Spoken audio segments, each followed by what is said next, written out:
What's happening, Hoodlum Gang? Welcome back to my channel. This your boy Hoodie from the Hood, aka your friend from that big old end, and I'm back at y'all with another video. But before we get started, if you happen to be new to the channel, you want to become a member of the Hoodlum Gang, all you got to do is hit that subscribe button. It's free. Hit that like button.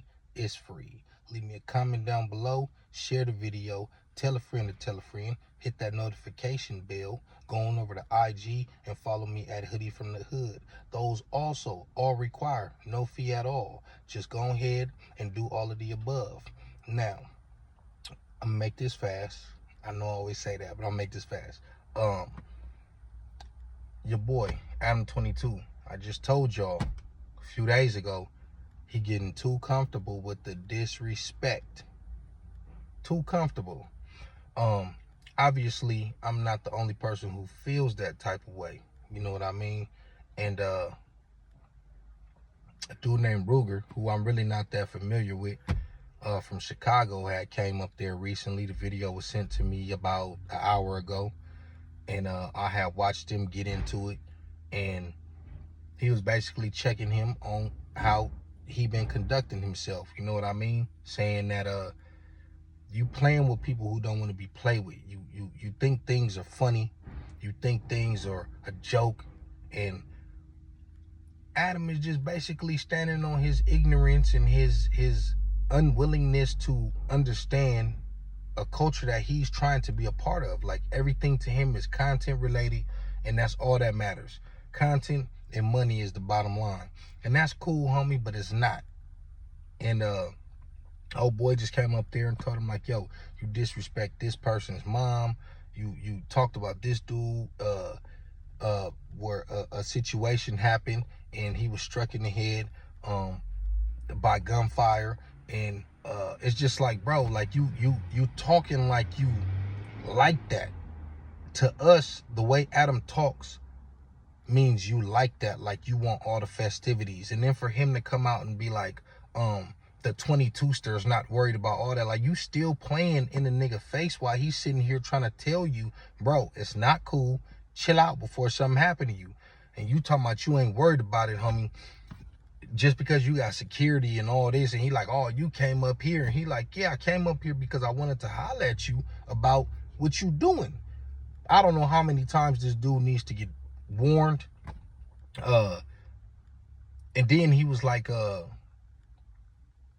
basically saying, because old boy Rooga was like, what if I came in here with some boxing gloves and told you? He's like, oh, well, that's clout chasing and all this. Like, bro, I'm offering you boxing gloves because I'm trying to save your face. Like, I really could do you dirty, but I'm really just trying to teach you a lesson, like some tough love type stuff. Like, I rock with you, but you doing too much. And he's like, oh, I don't know. Well, I never said I was a fighter. And if you want to box me, then I'm going to challenge you to a snowboarding contest and all this goofy ass shit.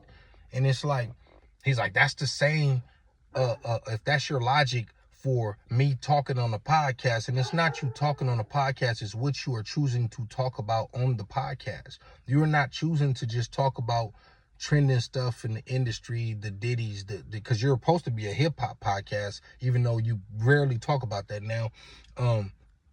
You're not choosing to just talk about that and maybe sports and current events. You want to talk about street shit and hood shit and put yourself in that category. And then when the phone hits the fan, you want to turn around and be like, oh, no, I'm just a podcaster. But okay, it's like my problem with Swamp Stories. It's a lot of people who do the same thing Swamp Stories do. You got Hood War Stories. You got War in Cali. You got Cali's Most Dangerous. You got Rap News and Street Politics, even though some of them dudes may be affiliated and some of them ain't.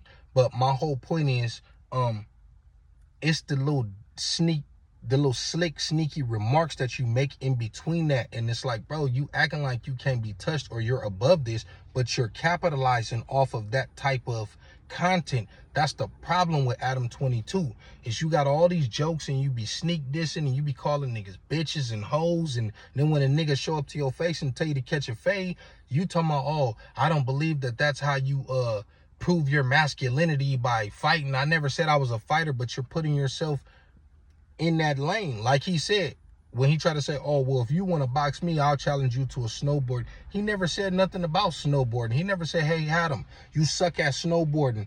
I think I'm better than you. Then if you would have challenged him to a snowboarding contest, then that would be reasonable. But for you to just bring up something out of left field that you feel like you could win in because you know you can't win in that fade, then you telling him, oh, I don't know about Chicago people fighting. I've never heard that. Like, bro, who the fuck are you to sit up here and say what you're not from Chicago, nor are you in Chicago. Then you sitting there once again downplaying LA, telling, oh yeah, they just talk out here, basically in so many words, like, oh, they don't catch fades out here. Like, you talking about the niggas that's in the same space as you, as opposed to the niggas that's actually in those hoods living every day over there. You don't know what the fuck they do because you're not in those hoods.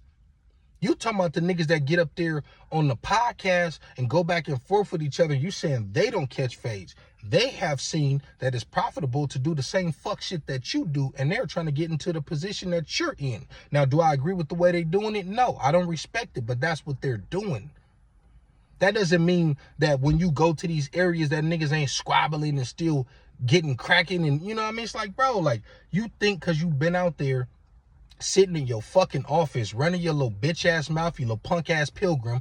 Like he said, nigga, if I was to sock you in your shit, I was hoping he broke that nigga jaw. Straight up, I'm fucking so tired of this dude, bro. And then he trying to throw it off on the dude next to him. I think his name is Remo or something. Like, I don't know him, but he like, because Rooga like, what if I would have did this to you? And what if I would have did that? And he like, oh, I think that would be disrespectful to him because you told him it was all good before you came up here. Like, you're trying to put it off on him so they can get into it. When he didn't bite. His focus was on you. He was on your ass about the fuck shit that you keep on doing.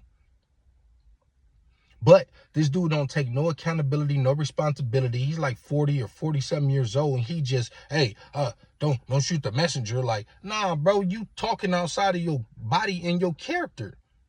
You making it seem like you like that. When you start dissing people and talking about people's dead ops and just, you know, calling niggas outside their name, you making it seem like you like that. So when somebody bring that energy to you is, oh, I'm just a podcaster and I never said I was a fighter and I'm a non-affiliate, I'm a civilian. Then he asked you multiple times, was you gonna sue if he was to put hands on you, and you kept on beating around it. Then you brought up your security guard and he walk up telling old boy he gotta go or whatever.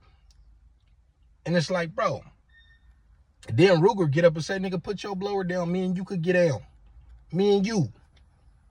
Now imagine if you beat your security ass because you can't stop running your mouth, even though I'm quite sure the security wasn't finna, you know, unarm himself, you know what I mean? But it's just like, all it is because this dude can't stop running his mouth. And he wants to be involved in shit that he's not involved in. That's why you're a fucking pilgrim, homie. You're not from this world. You from another place, and you come over here trying to enter this world like you running something.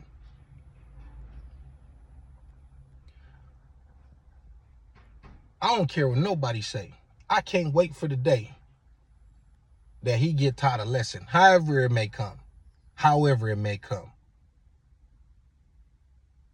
Whether it's through a conversation or whether somebody feel like, you know, a conversation ain't good enough. I can't wait for that boy to get taught a lesson. And if y'all call him y'all friend and y'all from the streets and y'all sitting up there letting this dude do that because it's profitable, you out of line too. And he clearly ain't your friend. But he clearly don't think that. He think that y'all his friend, and that's why he's comfortable doing what he do. But y'all know the consequences and the repercussions behind the games that he playing. But anyways, that's my video for today. This your boy Hoodie from the Hood, aka your friend from that big old end. Y'all let me know what y'all think in the comments down below. I'm out.